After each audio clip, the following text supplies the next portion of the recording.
नमस्कार दोस्तों, legal information की इस भाग में हम बात करेंगे किन आधारों पर पति अपने पत्नी को भरण पोषण देने से इनकार कर सकता है।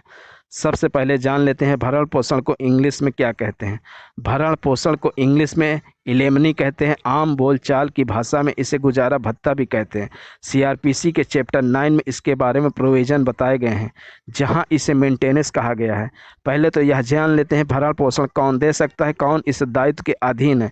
तो सीआरपीसी कहती है सक्षम साधनों वाला व्यक्ति। इस शब्द पे ज़रा ध्यान दीजिएगा दोस्तों, सक्षम साधनों वाला व्यक्ति, जिसका मतलब है जो कमा रहा है, जो अपना भरण पोषण करने में सक्षम है, उसका दायित्व है कि वह अपने पत्नी का भी भरण पोषण करे।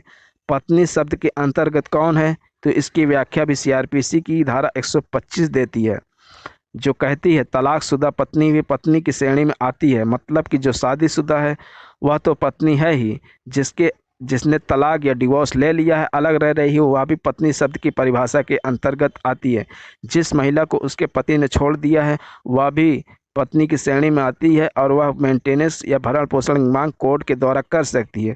जब भी अदालत गुजारा भत्ता या मेंटेनेंस की राशि का निर्धारण करता है तो अदालत यह ध्यान देती है कि इस व्यक्ति की कमाई कितनी है, कितना महीना कमाता है, और दूसरा इस बात पर भी ध्यान देती है कि जिस महिला ने मेंटेनेंस की मांग की है उसकी जीवन शैली कैसी, कितने पैसों में उसका काम चल सकता है।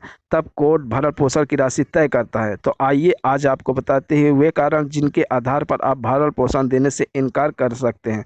तो सीआरपीसी की धारा 127 भरण पोषण की राशि में परिवर्तन और रद्द करने के बारे में बताती है। गुजारा भत्ता राशि कम करने का आधार यह भी हो सकता है उसके इनकम में कमी हो गई है, तो आप कोर्ट में एप्लीकेशन दे सकते हैं चूंकि मेरा इनकम कम हो गया है तो भरण पोषण की राशि में कमी की जाए।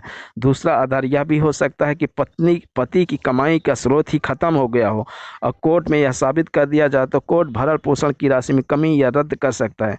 तीसरा कारण यह हो सकता है कि पत्नी यदि किसी और पुरुष के साथ रह रही है और शारीरिक संबंध बनाती है तो इस आधार पर भरण पोषण देने से इनकार करने का एप्लीकेशन अदालत में लगाया जा सकता है, लेकिन कोर्ट में आपको यह साबित करना होगा कि आपकी पत्नी किसी और के साथ संबंध में रह रही है। चौथा कारण यह हो सकता है कि आपकी पत्नी ने दूसरी शादी कर ली हो, आपके पास सबूत है कि उसने तलाक लिया था या आपने छोड़ दिया था और उसने दूसरी शादी कर ली है, तो आप यह एप्लीकेशन दे सकते हैं कि भरण पोषण की राशि रद्द की जाए। पांचवा कारण यह हो सकता है कि यदि आपकी पत्नी ने खुद से कमाई शुरू कर दी हो, यानी कि पत्नी जो तलाकशुदा है या जिसको आपने छोड़ दिया है उसने कोई बिजनेस शुरू कर दिया है और उस बिजनेस से इतना प्रॉफिट हो रहा है कि वह अपना भरण पोषण कर सकती है, तो आपके पास जानकारी है तो कोर्ट में एप्लीकेशन दे सकते हैं कि उसकी भरण पोषण की राशि रद्द की जाए।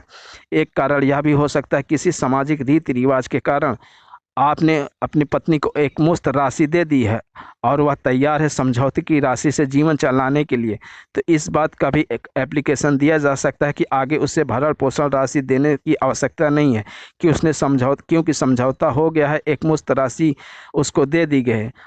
एक आखिरी कारण यह भी हो सकता है कि पत्नी बिना किसी कारण आपसे अलग रह रही है। अगर इस बात को सिद्ध कर दिया जाए कि पति उसको साथ रखने को तैयार है, महिला बिना किसी पर्याप्त और रुचि कारण के अलग रह रही हो, तो एप्लीकेशन भरण पोषण रद्द करने का दिया जा सकता है और कोर्ट भरण पोषण रद्द कर सकता है।